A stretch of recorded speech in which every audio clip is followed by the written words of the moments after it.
চেয়ারে বসেই আমাকে নির্যাতনের জন্য কারেন্টের শক দেওয়ার জন্য পায়ে হাঁটুতে মারার জন্য যখন আমাকে প্রস্তুতি নিতে বলতো, এই চেয়ারে যারা বসে তারা মন্ত্রী হয়। আমি বললাম এটা কি বললেন? বলছি হ্যাঁ, এই যে এখন আপনাদেরকে নির্যাতন করা হচ্ছে, আবার আপনারা যখন ক্ষমতায় যাবেন আপনাদের নির্দেশে ওদেরকে ধরে নিয়ে এসে আমরা আবার পিটাবো। চোখ বেঁধে আমাকে দুটা প্রপোজাল দিল, বললো যে এখন যদি আপনাকে আমরা শ্যুট করি তাহলে এটার নাম হবে বন্দুকযুদ্ধ, আর যদি আপনাকে ছাদ থেকে ফেলে দেই তাহলে হবে আপনি পালাতে গিয়ে মারা গেছেন। আপনার কথায় শিবির চলে, আপনার কথায় জামাত চলে, আপনার বহুদিন ধরে খুঁজতেছি, আপনার নামে 20 লাখ টাকার আমার তখন ডিক্লারেশন আছে। আমি ছাত্র শিবিরের সাবেক কেন্দ্রীয় সভাপতি শফিকুল ইসলাম মাসুদ সহ শীর্ষ সন্ত্রাসীদের গ্রেপ্তার করা হয়েছে। হেডলাইন টিভিতে আমি গিয়ে দেখতেছি অফিসে। মিন্টো রোডে ডিপিএসে তাদের ঘোষণা ছিল যে এখানে শুধুমাত্র আজরাইলের কার্যক্রমটাই আমরা নিয়ন্ত্রণ করতে পারি না, আর বাকি সব আমরা নিয়ন্ত্রণ করি।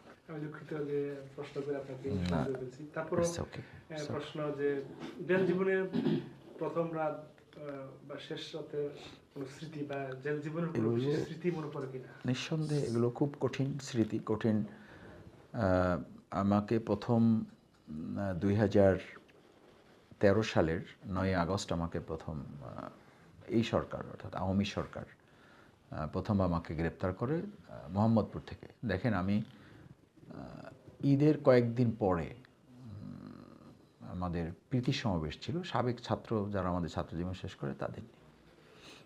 আমি বোধহয় 30-35 জন ভাইকে নিয়ে মোহাম্মদপুরে একটা জায়গায় একটা অফিসে আমরা বসছি। পুলিশ তথ্য পেয়েছে, তখন বিপ্লব কুমার ওখানে ডিসি। তো হ্যাঁ পলাতক বিপ্লব কুমার প্রথম আমাকে গ্রেপ্তার করে ওখান থেকে নিয়ে যায়। আমি বক্তৃতা করতেছি, দেখেন তাদের কত মিথ্যাচার ছিল। আমি এরকম বক্তৃতা করতেছি বসেই, আমার সামনে তখন 30-35 জন ভাই। তো বক্তৃতা করতে করতে আমি দেখতেছি যে ওয়াকিটকি আছে এবং পিস্তল তার কাছে আছে। আমি দেখেই বুঝতে পারছি যে এরা ঢুকে গেছে। আমাদের ইনফরমার যারা ছিল তারা এটা বুঝতে পারেনি। মজার ব্যাপার হচ্ছে যে দায়িত্বে ছিল, মানে আমাদের তথ্য বিভাগের যে দায়িত্ব ছিল, সে আল্লাহর উপর ভরসা করেছে, আর তারপরে আমার সাথে অ্যারেস্ট হয়েছে। তো আমি বললাম যে ভাই আপনার তো তথ্য বিভাগের দায়িত্ব ছিল, আপনি কি খেয়াল করতে পারেন নাই? তো আমি ওই বিপদের মধ্যে হেসে দিয়েছি। বললো যে মাসুদ ভাই আপনার বক্তৃতা যখন শুরু হয়েছে আমি আসলে এগুলো সব ভুলে গেছি, আমি আমার দায়িত্ব রেখে আমি বক্তৃতা শোনার জন্য বসে গেছি, আমার ভুল হয়ে গেছে, আপনি আমাকে মাফ করে দিন। আমি বললাম আমার কোনো অসুবিধা নেই। ওই পুলিশ যে অ্যারেস্ট করতে গেছে যারা দেখেছে আমার বক্তৃতা চলতেছে, তারা মনে করছে এত লোক এখানে আছে, এটা বুঝতে পারেনি। এরা ওই যে ফাঁকে ফাঁকে গাড়ি ডেকে ফেলছে। প্রথমে গাড়ি একটা আসছিল, পরে নিচে নেমে দেখলাম তো প্রায় 10-12টা গাড়ি চলে আসছে। গাড়িটা কার কাজ করছে? তা আমি যখন দেখে ফেলছি আমি ভাইদেরকে বললাম যে আপনারা ভয় পাবেন না, আমাদের হয়তো অ্যারেস্ট করার জন্য প্রশাসনের লোকরা আসছে, আপনারা স্বাভাবিক থাকেন। এটা বলার পরে ওই যে প্রশাসনের যে সে বলল যে মাসুদ ভাই আপনি বক্তৃতা বন্ধ করেন না। হ্যাঁ বলছি আপনি বক্তৃতা বন্ধ করেন না, আপনি বক্তৃতা চালান, আপনার বক্তৃতা ভালো লাগতেছে আমাদের। মন থেকে বলছে না কি বলছে আল্লাহ মালিক ভালো জানে, হয়তো প্রস্তুতির জন্য সময় নিচ্ছে হইতে পারে, আবার মন থেকে বলতে পারে। বলছে আপনার বক্তৃতা আপনি চালান, আপনি বক্তৃতা থামায়েন না, কারণ তারা লোকেরা নাড়াচাড়া করবে, আমাদের অসুবিধা হবে। আর আপনার বক্তৃতা আমরা শুনতেছি, ভালো লাগতেছে, এবং আমরা এই ওয়াকিটকি দিয়ে আমাদের হেডকোয়ার্টারে আমরা আপনার বক্তৃতা শোনাচ্ছি যে আপনি কী বক্তৃতা করতেছেন। তা আমি বললাম যে ভাই আপনারা প্রশাসনের লোক চলে আসছেন, আর্মস দেখাচ্ছেন, ওয়াকিটকিতে শব্দ শোনা যাচ্ছে, এই সময় কি আর কেউ আমার এই বক্তৃতা শুনবে? বরং আপনারা যে কাজে আসছেন চলেন। আমি এই বলে আমি উঠে হাঁটা শুরু করছি। মানে আপনি নিজেই? হ্যাঁ আমি জানি যে এখান থেকে তো তারা কোনো কনসিডার করবে না, বললাম চলেন। তো আমি জুতা পরতে গেলাম, বললো যে জুতা লাগবে না। আর দেখেন প্রথম ভাষাটা কী ছিল আর এখন কি বলছে, জুতা লাগবে না। আমি বললাম জুতা নেবো না? বলছে যে না জুতা লাগবে না, লাইভই থাকবে কি না, আপনি জুতা দিয়ে কী করবেন? হ্যাঁ ওই কেবে জুতা লাগবে না, চলে। তো জুতা ছাড়াই আমরা যে কজন ছিলাম আমাদেরকে উঠিয়ে নিয়ে গেল। নিয়ে গিয়ে তো দেখি যে মানে আমরা যাওয়ার আগে মিডিয়া হাজির হয়ে গেছে সব, মানে ওই ফাঁকে সব কাজ কমপ্লিট করছে, মিডিয়া হাজির। আমি তখন ছাত্র শিবিরের আমাদের পল্টন থানায় আজ কাজ করি, মহানগরী প্রচার বিভাগে সময় দিই। এই কোনো পরিচয় নেই, পরিচয় কি ইসলামী ছাত্র শিবিরের সাবেক কেন্দ্রীয় সভাপতি শফিকুল ইসলাম মাসুদ সহ শীর্ষ সন্ত্রাসীদের গ্রেপ্তার করা হয়েছে। হেডলাইন টিভিতে আমি গিয়ে দেখতেছি অফিসে। আমি দেখে হাসতেছি, আমি বললাম যে এটা কী আপনারা করতেছেন? বললো যে এটা প্রশাসনের নির্দেশনা, আমাদেরকে এভাবে স্ক্রল দিতে বলা হয়েছে। ঠিক আছে দেন। ডিসি বিপ্লব আমাকে ডাকলো, এরকম টেবিলে বসে আমাকে বলল যে আপনার সাহস কত বড়? কেন? আমার সাহসে কী হলো? বলে যে আপনি ধানমন্ডি মোহাম্মদপুর এলাকায় ঢুকছেন, আপনার কি এটা জানা নাই যে এখানে একটা পিঁপড়া ঢুকতে এবং বাইরে হতে আমার অনুমতি লাগে? আমি বললাম, এটা কি বাংলাদেশে কোনো বিচ্ছিন্ন দ্বীপ নাকি? বলছে এত কথা বললেন না, টের পাবেন। আমরা সেটা তো ভিন্ন জিনিস, আপনাকে গ্রেপ্তার করছেন, আমাকে আইনের হাতে তুলে দিবেন, আইন ব্যবস্থা নেবে আমার যদি মামলা থাকে। এরপরে কম্পিউটার ওপেন করলো, কম্পিউটার ওপেন করে আমার সব মিছিল দেখাইতেছে, বলছে এটা আপনি না, এটা আপনি না, এটা আপনি না। আমি বললাম হ্যাঁ সবই তো আমি, ঠিকই আছে। তো মিছিল কি অন্যায়? সমাবেশ কি নিষিদ্ধ করা হয়েছে? এই কারণে কি আমাকে গ্রেপ্তার করা হবে? আর এই মিছিল মিটিং দেখায় আপনি আমাকে কি বুঝাইতে চান? বলছে যেটা বুঝাইতে চাই সেটা হলো যে এই পুরা রাষ্ট্রকে অস্থিতিশীল করার জন্য নেপথ্যে মূল হলেন আপনি।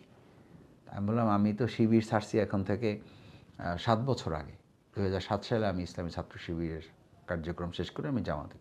বলছেন আপনি শিবির ছাড়ছেন, বাট শিবির এবং জামাত দুটাই আপনি চালান। আমি বললাম সর্বনাশ করছেন, আমার এত যোগ্যতা এটা তো আমি জানি না, আপনারা জানলেন কীভাবে? বলছে এটা জানেন না, এটা আপনার ব্যর্থতা, কিন্তু আপনার কথায় শিবির চলে, আপনার কথায় জামাত চলে।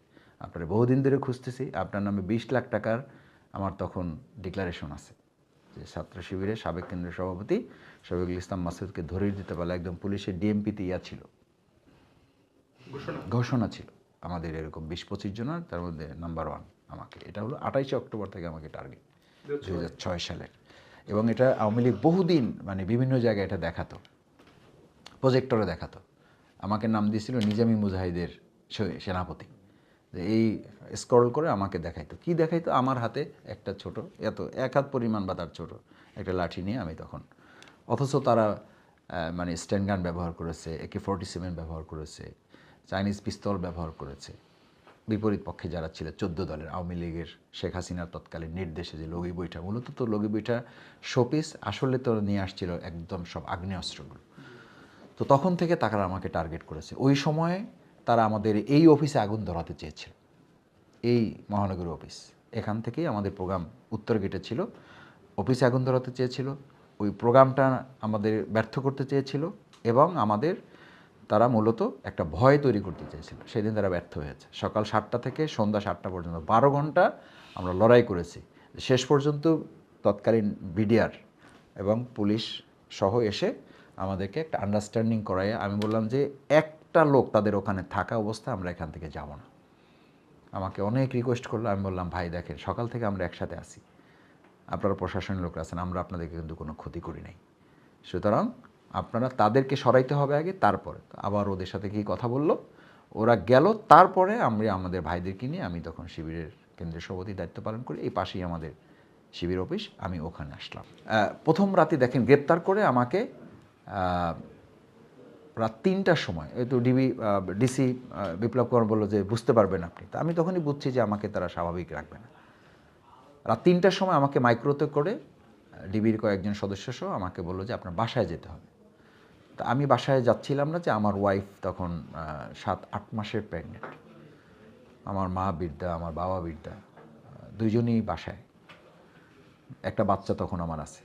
আমি খুব শক্ত থাকার চেষ্টা করলাম, যারা যত কিছুই করুক আমি কোনোভাবেই আমার বাসায় আমি নিয়ে যাব না তাদেরকে। আমি যত শক্ত থাকি তারা তত আমাকে নির্যাতন করে। এক পর্যায়ে তারা আমাকে একটা বিল্ডিংয়ে নিয়ে গেল। আমি বললাম যে ওখানে চলেন, ওখানে তাদের পাইতে পারি। তা আমি জানি যে এখানে তাদের থাকার কথা না, আমি তারপরে বললাম যে চলেন গিয়ে দেখি। আমি যাওয়ার পরে যখন পাওয়া গেল না কাউকে, তখন তারা আমার উপর আরও ক্ষুব্ধ হয়ে গেল। আমাকে নিয়ে ওই বিল্ডিংয়ের মালিককে নিয়ে আসলো। মালিককে নিয়ে এসে ছাদের দরজা খুললো, ছাদের খুলে, গেট খুলে আমাকে ছাদে উঠালো, সব থেকে আমাকে আলাদা করে ফেললো। 3 জন ডিবির সদস্য আমাকে নিয়ে পিছনে, আগে হ্যান্ডকাপ ছিল সামনে, এবার পিছনে হ্যান্ডকাপ বাঁধলো, চোখ বেঁধে দিল। চোখ বেঁধে আমাকে 2টা প্রপোজাল দিল। বললো যে এখন যদি আপনাকে আমরা শ্যুট করি তাহলে এটার নাম হবে বন্দুকযুদ্ধ, আর যদি আপনাকে ছাদ থেকে ফেলে দেই তাহলে হবে আপনি পালাতে গিয়ে ঝাঁপ দিয়ে মারা গেছেন। আপনি 2টার মধ্যে কোনটা আপনার কাছে পছন্দ হয়? আপনি বলেন যে মানে একটা স্বাভাবিক মানুষের, আমি মানে আমাকে অ্যারেস্ট করেছেন, আপনি আইনের কাছে নেবেন, থানায় নেবেন, মামলা দিবেন, জেলখানায় পাঠাবেন, রিমান্ড হবে, আপনি আগেই আমাকে মেরে ফেলার ডিসিশন নিচ্ছেন কী করে? এটা একদম প্রথম যেদিন গ্রেপ্তার করলো 9 আগস্ট, সেই রাতে আমাকে 3টার সময় ওই বিল্ডিংয়ের ছাদে উঠিয়ে তাদের প্রস্তাব হলো যে আপনি যদি এখন লাফ দিয়ে পড়েন তাহলে হবে আপনি পালাতে গিয়ে মারা গেছেন, আর যদি আপনাকে এখন শ্যুট করি তাহলে আপনাকে আমরা মানে কি বলে যে বন্দুকযুদ্ধ বলে আমরা এটাকে মারতে হবে। এখন দুটার কোনটা আপনি করবেন না? তা আমি বললাম যে দেখেন, আপনারা যে দুটো পথ আমাকে বলছেন এই দুটো পথের রেজাল্ট তো একই, সুতরাং সিদ্ধান্ত আপনারা নেন। এটা রেজাল্ট তো ভিন্ন না, পথ দুটা, রেজাল্ট তো একই। বলে যে আচ্ছা বুঝি, খুব শক্ত মানুষ। আমি বললাম দেখেন, আমার পরিস্থিতি আর আপনিও এটা না বোঝার কোনো কথা না।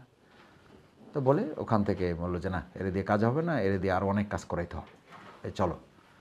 তো দিয়ে আমাকে নামিয়ে নিয়ে চলে আসলো, নিয়ে আমাকে ডিবিতে রাখলো, ডিবিতে নিয়েই আমাকে আলাদা করে ফেললো। তো আলাদা করার পর থেকে ওই ভাইয়েরা আমার সাথে যারা ছিল তারা খুব কান্নাকাটি করতেছে। মানে অ্যারেস্টের পর থেকেই ওই ভাইয়েরা কেউ তাদের নিয়ে ভাবে না, প্রত্যেকের বক্তব্য হলো যে মাসুদ আপনি অ্যারেস্ট হলেন কেন? তাই আমি বললাম অ্যারেস্ট তো আমিও হই নাই আপনাদের জন্য, আর আপনারাও আমার জন্য হন নাই। আল্লাহ তাআলা আমাদের যেভাবে নসিবে রেখেছেন ওটা হয়েছে। তো ওই দিন রাতটাই আমার জন্য মানে একটা বড় দুর্যোগের রাত গিয়েছে। রাতে নেওয়ার পর থেকেই তারা আমাকে অব্যাহত অত্যাচার করতে থাকলো, মানসিক শারীরিক, ঘুমোতে দিল না। 5 মিনিট পর পর একজন যায়, গিয়ে জিজ্ঞেস করে আপনার বাপের নাম কি, গ্রামের বাড়ি কোথায়? তা আমি বললাম ভাই এটা তো লেখা আছে আপনাদের ওখানে। একজন এসে বোধহয় কোনোভাবে আমাকে মানে ভালো জানে বা বুঝতে পারে, বলে যে মাসুদ ভাই এটা আমাদের টর্চারের একটা স্টাইল, এটা আমাদের ডিউটি দেওয়া আছে, আপনাকে 10 মিনিট পর পর এসে আপনাকে আমরা জিজ্ঞেস করবো, একই কথা আপনি বলবেন। তা আমি এটা কোনো কথা? বলছে হ্যাঁ, আপনাকে আমরা ঘুমাবো না আর আপনি ঘুমাবেন? আপনাকে ঘুমানোর জন্য নিয়ে আসা হয়েছে এখানে? আপনি যদি ঘুমাইতে না পারেন এবং আপনি এরকম টানা 1 দিন 2 দিন 3 দিন যখন ঘুমাবেন না, তখন আপনাকে যা জিজ্ঞেস করবো আপনি সেটাই বলবেন। আমি বললাম ভাই ওটা আমি এখনও বলবো। বলছেন আপনাকে ভারসাম্যহীন করা পর্যন্ত এটা আপনার প্রতি চলমান থাকবে। মানে আমাকে পাগল বানানোটা তাদের টার্গেট, যে আমাকে ঘুমোতে দেবে না, আমাকে খাইতে দেবে না, আমাকে ওয়াশরুমে যেতে দেওয়ার জন্য ওখানে কমপক্ষে 1 ঘন্টা সিরিয়াল দিতে হয়, একদম কৃত্রিম। মানে আছে আপনি বসেন, যখন হবে তখন আপনাকে জানানো হবে। মানে হেন অত্যাচার নাই। ডিবি অফিস ওখানে, ওটাকে মিন্টো রোডে ডিবি অফিসে তাদের ঘোষণা ছিল যে এখানে শুধুমাত্র আজরাইলের কার্যক্রমটাই আমরা নিয়ন্ত্রণ করতে পারি না, আর বাকি সব আমরা নিয়ন্ত্রণ করি। আমরা এখানে কাউকে জীবন দিতে পারি না, আর বাকি সব আমরা করতে পারি। মানে মারতে পারে কিন্তু কারো জীবন দিতে পারে না। ওরা মানে নিজেরা গল্প করতো, খুব অহংকার করে বলতো যে ডিবি অফিস হচ্ছে সেই জায়গার নাম যেই জায়গায় শুধু জীবন দেওয়া যায় না, আর বাকি সব এখান থেকে করা যায়। এই শক্তি আমাদের এখানে আছে। সেই ডিবি অফিসে আমি 67 দিন থাকছি।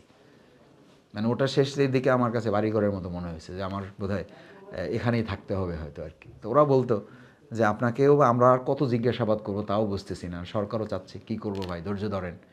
মানে কতটা মস্কারা করতো এবং কতটা উপহাস করতো।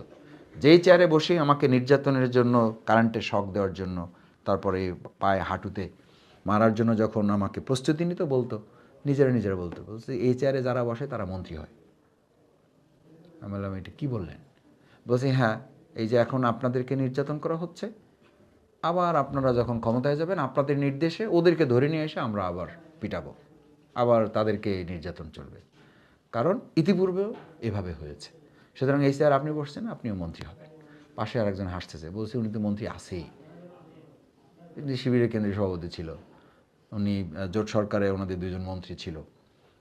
আমি মনে মনে ভাবতেছিলাম যে একটা দেশের প্রশাসন কতটা মানে দলবাজ হলে একটা মানে সাধারণ আসামিকে এই কথা বলতে পারে যে মানে একদিকে নির্যাতন চলবে আর একদিকে মন্ত্রিত্বের সে মানে বয়ান শোনাইতেছে, মানে প্রলোভন না, মানে এটা একটা তামাশা করা আর কি।